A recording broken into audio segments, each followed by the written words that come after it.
objective personality enthusiasts. So I'm here today to talk about the shock that people often receive when getting their objective personality type, when the result that they get is completely different than what they expect. And I'm going to be talking about why that may be happening and how to deal with that shock. So, why is objective personality giving you such an unexpected type? Like, you thought, for example, that you were an INFJ. You've thought that for years. You've taken various Myers-Briggs tests online. The people in the communities have typed you as INFJ. Then you go get typed by David Shannon, and it's ESFP. Why such a difference? So when you look at Myers-Briggs or some of these typologies that are influenced by Jung, typically it emphasizes self-reporting. Like, you could go take a test online and it's like, do you like going to parties? Are you clean and neat? And these are all self-reporting questions. And as a result, these kinds of tests are easy to fake. You know, it's easy to see, once you know the theory well enough, what the questions are getting at. And you could report almost any result that you want. Now, does it mean that people are doing this? Not always, but you know, if people can be brutally honest and say, well, I don't like this about myself, but I know I do it, so, you know, but sometimes we don't see ourselves accurately. And that's where objective personality comes in, because here you're getting assessment from an unbiased third party. And you're also getting, you know, team of two people, Dave and Shannon, that are typing you in separate rooms. And if both of those people can independently get the same result, you know, that's a stronger indicator that that type is correct. And in objective personality, it's nearly impossible to fake, because Dave and Shannon are not looking at what you're saying. They're looking at beyond that. They're looking at, you know, what do you do without even realizing that you're doing it most of the time? It's subconscious stuff. They might also be looking at like your tone of voice or your body language as you're saying it to determine, are you talking in a savior state or in a demon state? And that kind of thing is very hard to fake. So I think just from that, I think objective personality is going to give you a more accurate result, because people when they're self-reporting, people often don't see themselves objectively. They may, you know, they might think they're seeing themselves objectively, but, you know, in reality, it is hard to totally see oneself objectively, and objective personality is correcting for that. So Myers-Briggs and some of these other Jungian-influenced typologies are also using cognitive functions as the starting point.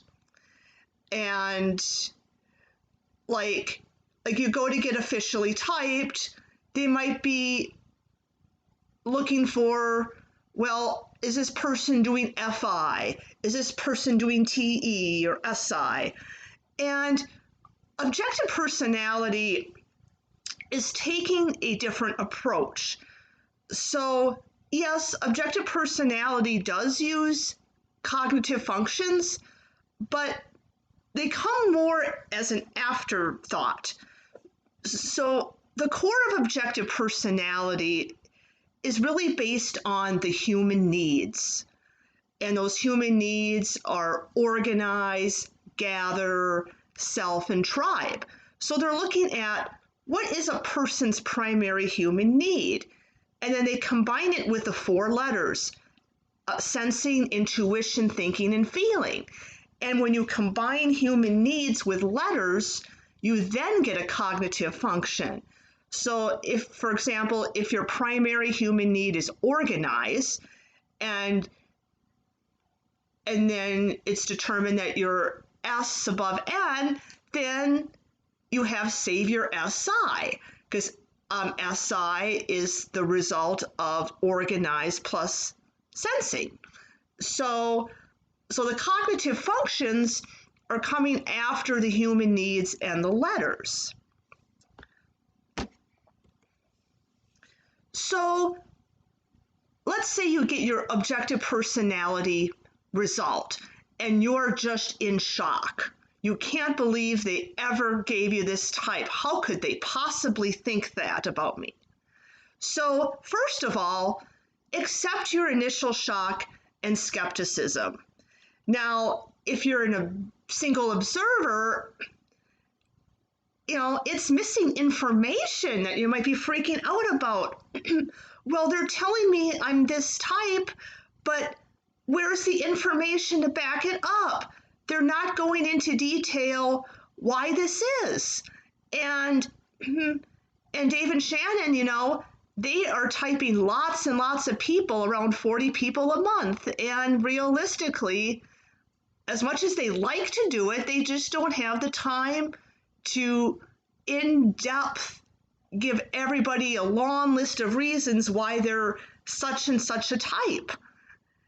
And a decider struggle might revolve around issues of identity. Like, I've always seen myself as this way, and now you're telling me I'm some other type? Or I didn't get what I thought the cool type was. Well, guess what? There are no cool types in OP. And Dave and Shannon might even say that we all have struggles in our lives, and every type sucks in its own way. There are no good or bad types to be. Everybody has their struggles and demons that they have to deal with. So it's okay to be shocked. It's okay to be skeptical at first, because there's a lot of cognitive dissonance coming in. For years, maybe you thought that you were this type and you identified with this, and now they're telling you that you're that type instead. And it's normal to be shocked and skeptical at first. Even if Dave and Shannon know what they're doing and they're right. Also, allow yourself to grieve for a bit, because, yeah, it might be shocking. It is a lot to process. You might think of yourself differently than what you used to. If your ego was wrapped in being a certain type and you're not that type anymore, I guess that can be kind of depressing, although I will say you shouldn't let your ego be attached to any one type, because there are no good or bad types. But if you were one of those who had believed that for a while, you need to let go of that. Also, your objective personality type might help explain the confusion you've experienced regarding your own type. So, for example, maybe you thought that you were an ENFP. And when you get your OP type back, let's say, they type you as an ISTJ.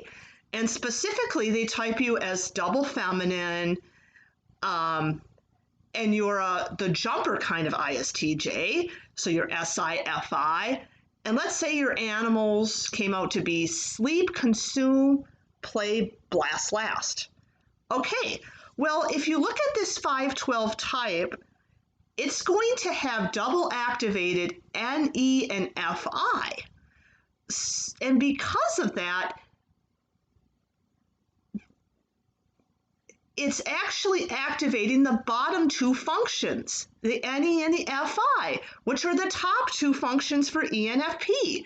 So it's no surprise that a person of this type might think that they're an ENFP. Such types are called glass lizards.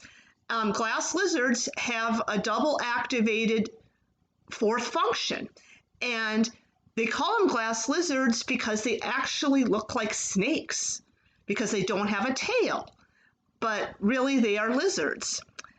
And also in this particular type, if you look at the modalities, both the NE and the FI are masculine.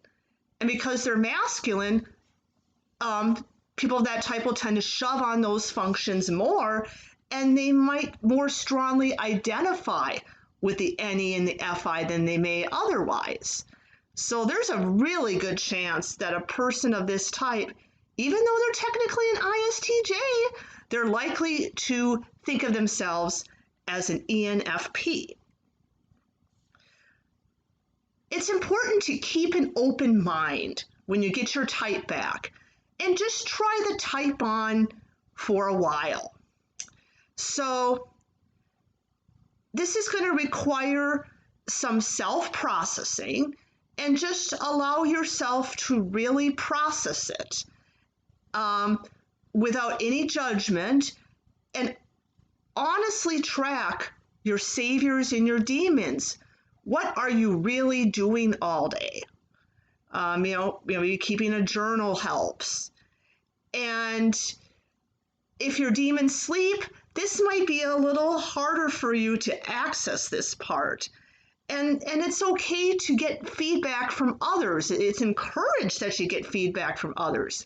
Now, if your demon play, you might find the self-processing more natural, and you may have to push yourself to get feedback from others, because others can often see you more objectively than you can see yourself.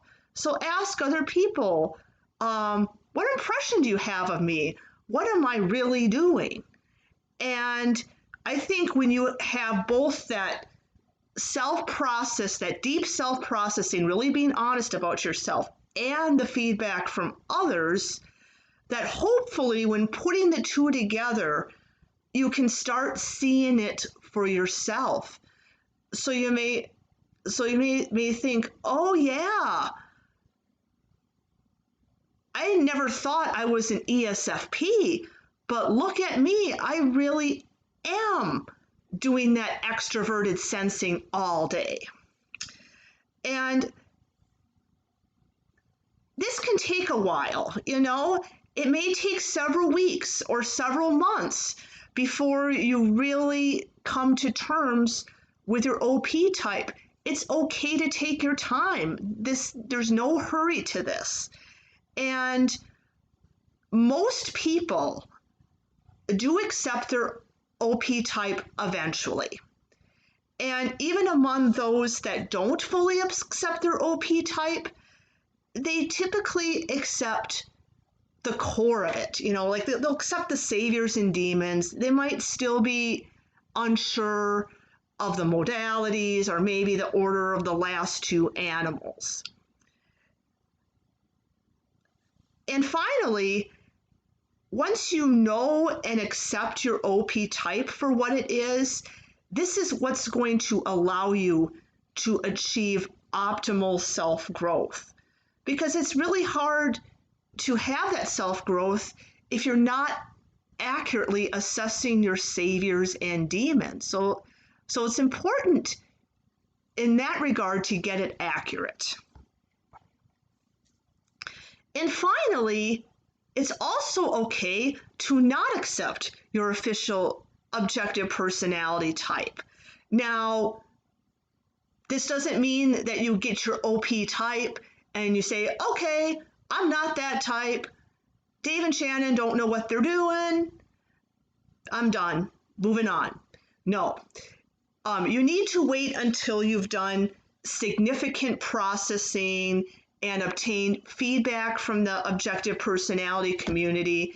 And I would say, wait at least several weeks or even months, because for many people, it does take a long time for it to sink in that they really are this type.